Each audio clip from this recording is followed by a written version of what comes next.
Everyone, welcome back to my channel. आणि आज या टायमाला मी घेऊन आली आहे कलेक्शन ऑफ ज्वेलरी, जे की मी माझ्या एंगेजमेंट लुकसाठी यूज केले होते. सो मी तुम्हाला डिरेक्टली ज्वेलरी शेअर करते, जे मी माझ्या एंगेजमेंटला यूज केले होते. सो माझे ॲक्च्युली दोन लुक होते एंगेजमेंटमध्ये. फर्स्ट लुक माझा रेड साडीवरती होता आणि सेकंड लुक माझा ग्रीन साडीवरती होता. सो मी जी रेड कलरची साडी घातली होती ना, त्याच्यावरती मी ही ज्वेलरी यूज केली होती. आणि ही ज्वेलरी मी घेतली होती मलाड मार्केटमधनं. आता तुम्ही हा विचार करत असतील की का मी सगळ्या ज्वेलरी परचेस केल्या, कारण की पॅकेजमध्ये पार्लरच्या पॅकेजमध्ये वगैरे तर ते लोक ज्वेलरी सकट आपल्याला रेंटवरती वगैरे देतात यूज करायला. तर मी फारसे जास्त पैसे इन्व्हेस्ट नाही केलेत. आणि मला असं वाटलं की ही ज्वेलरी मला पुढे मागे पण यूज होऊ शकते. आणि मी जास्त हेवी मेकअपसाठी पण पॅकेज घेतलं नव्हतं. सो म्हणून पण मी ज्वेलरी रेंटवरती नाही घेतली होती. ओके. सो जर तुम्हाला माहिती असेल की मलाडला जे होलसेल मार्केट आहे, जिकडे फ्रुट्सवाले वगैरे असतात, त्याच्या पाठीमागचं जे मार्केट आहे ना, ॲक्च्युली त्याच्यामधलं तर फर्स्ट शॉप आहे, तिकडनं मी ही सगळी ज्वेलरी घेतली होती. आता काय झालं होतं की माझं फर्स्ट ओकेजन होतं हे. आणि मला काही आयडिया नव्हती की मी काय ॲक्च्युली घेतलं पाहिजे आणि काय नाही घेतलं पाहिजे. बट जितकं होऊ शकलं तितकं मी माझ्या हिशोबाने थोडंसं मॅनेज केलं की म्हणजे इन शॉर्ट माझं फर्स्ट पूर्ण एंगेजमेंटची ज्वेलरी वगैरे वगैरे, साडीज वगैरे हे सगळी ट्रायल होतं. एक एक्सपेरिमेंट होता तो. आणि पण लकीली मी खूप हॅपी आहे, कारण की माझ्या एंगेजमेंटला ॲक्च्युली 4 इयर्स झाल्यात आणि 4 वर्षानंतर सुद्धा माझी ही ज्वेलरी खूप चांगल्या कंडिशनमध्ये आहे. So like wow. कारण की मी एक्सपेक्ट नाही केलं होतं की ही ज्वेलरी इतकी छान, अजून पण इतक्या टाईमनंतर इतकी छान राहील. कारण की तुम्ही बघू शकता याच्यामधले मोतींपासून ते प्रत्येक गोष्ट ही अजूनपर्यंत एकदम व्यवस्थित आहे. आणि हां, मी ही ज्वेलरी या बॉक्समध्ये पॅक कंडिशनमध्ये ठेवली होती. सो मे बी कदाचित त्यामुळे सुद्धा ती चांगल्या कंडिशनमध्ये आहे. आणि माझा फर्स्ट लुक आहे ना ॲक्च्युली रेड साडीवरती होता, तर म्हणून मी पूर्ण चोकर, मला पूर्ण नेक हा अशी भरलेली हवी होती, तर म्हणून मी हा चोकर घेतला होता. आणि बिंदी मी दोन्ही याच्यात घेतली होती. सो हा सेट त्यांनी मला दिला होता. हे बघा, ही अशी बिंदी आहे.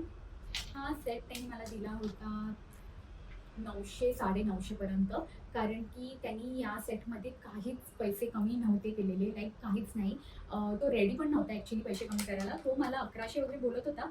पण म्हणजे त्या हिशोबाने त्यावेळेला मला खूप एक्सपेन्सिव्ह वाटलं, की जरी त्यांनी ₹200 जरी कट केले होते, तरी मला असं वाटलं की फारसं डिस्काउंट त्यांनी मला नाही दिलं. बट ठीक आहे. त्यांनी मला 2 क्वालिटीमध्ये ॲक्च्युली हे नेकलेस दाखवले. एक तो बोलला की हे याची जी पॉलिश आहे ही खूप जास्त डल येल्लोमध्ये आहे आणि याची पॉलिश थोडीशी गोल्डनमध्ये आहे. सो मला याची पॉलिश खूप जास्त आवडली, कारण की थोडंसं मग ते रिअल पण दिसलं पाहिजे. एवढं पण असं नाही दिसलं पाहिजे की फारच काहीतरी लो क्वालिटीचं तुम्ही घातलंय.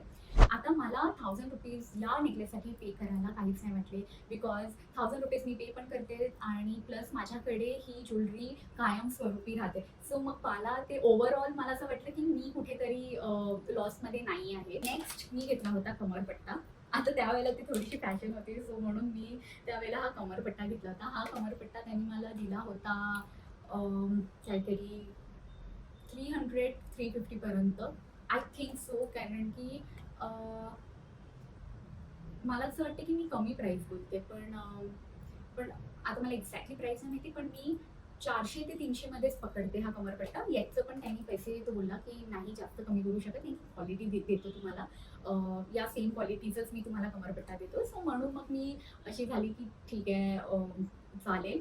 आणि यामधले सुद्धा कोणतेच मोती पडले नाही आहेत आणि याची क्वालिटी अजूनपर्यंत खूप खूप खूप चांगली आहे. सो मला मला म्हणजे मला आता बिलकुल रिग्रेट नाही होत आहेत की मी त्याला इतके पैसे का दिले वगैरे वगैरे. पण जे काही त्यांनी प्रोडक्ट्स मला दिले ते they are in a good कंडिशनमध्ये. सो ग्रीन साडीची ज्वेलरीचं मला खूप चांगल्यापणे लक्षात आहे की त्यांनी काय प्राइसिंग घेतली होती या पूर्ण सेटची. ती होती फक्त आणि फक्त ₹750. आता कारण की का तेही सांगते मी तुम्हाला. सो ही आहे माझी ओके येस, ही आहे माझी सेकंड लुक वरची ज्वेलरी. हे बघा. अं, याची प्राइसिंग का कमी होती सांगू, कारण की याच्यावरती मोती वर्क वगैरे काही नव्हतं. हे कम्प्लिटली गोल्ड प्लेटेड आहे. गोल्ड प्लेटेड, हा हा तेच बोलू शकते मी. म्हणजे पूर्ण डिझाईन प्लेन आहे, याच्यामध्ये काहीच नाहीये. फक्त आणि फक्त हा मध्ये इकडे एक डायमंड आहे ग्रीन कलरचा आणि खाली एक लहानसा मोती आहे. त्याच्या व्यतिरिक्त याच्यावरती काहीच असं बारीक काम काहीच नाहीये. सो म्हणून तो बोललेला की याचे मी 750 घेणार, याचे जास्त नाही घेणार तुमच्याकडनं, असं तो बोलला. सो आय थिंक की वर्थ आहे, कारण की मला हे दोन्ही नेकलेस यूज होतात. काय छोटं मी घातलेलं असते. मी ही ज्वेलरी खूप जास्त यूज करते, म्हणजे मी करतेच करते यूज. खूप छान आहे. एक नेकलेस जरी मी हा मोठा घालते ना, तरी छान उठून दिसतो आणि हा लहानचा सुद्धा खूप खूप खूप जास्त छान वाटतो. अगेन मी ही ज्वेलरी माझ्या कझिन्सच्या लग्नामध्ये वगैरे वापरलेली होती. आता याच्यामध्ये फक्त इयरिंग्स मला मिळाले होते आणि बिंदी नव्हती मिळाली. तर मग मला बिंदी त्याच्याकडनं कस्टमाइज करून घ्यावी लागली होती आणि जी तुम्हाला नाही आवडते, कारण की बिंदी माझी थोडीशी कुठेतरी एवढी काही खास नाही होती ती. पण आता असेल तर मी तुम्हाला नक्की दाखवेल की त्यांनी मला कशी बिंदी ऍक्च्युली बनवून दिलेली. येस, माझ्याकडे बिंदी आहे. सो आता याच्यावरती ना मॅच करायला मी अशी बिंदी घेतली होती. म्हणजे हे खालचं लॉकेट वेगळं होतं आणि हे वरचं चेन वेगळी होती, तर त्यांनी मला तिकडेच ती जॉईन वगैरे करून दिली होती.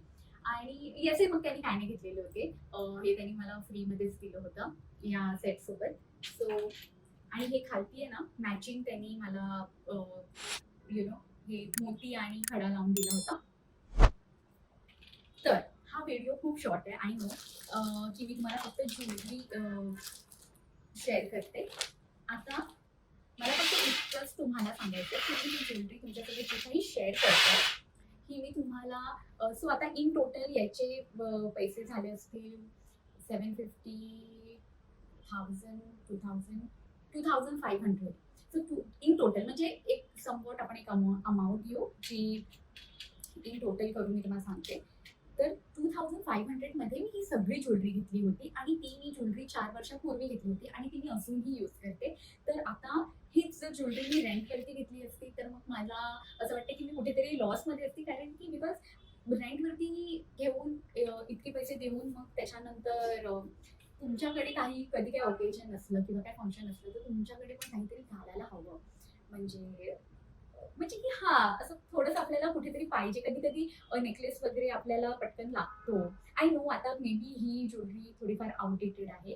पण काही जे साउथ इंडियन टाइपच्या साड्या आहेत, त्याच्यावरती जी भरगच्च ज्वेलरी लागते, ज्याच्यावरती जी ज्या डिझाईनची ज्वेलरी लागते, ती ही नक्की जाते. सो जर तुम्हाला हा व्हिडिओ थोडाफार कुठेतरी हेल्प आउट जर झाला असेल, तर मला नक्की कळवा. बिकॉज मी अजून तुमच्यासोबत हे सुद्धा शेअर करेल की मी माझ्या लग्नासाठी कोणती ज्वेलरी घेतली होती, कुठून घेतली होती, कशी घेतली होती वगैरे वगैरे.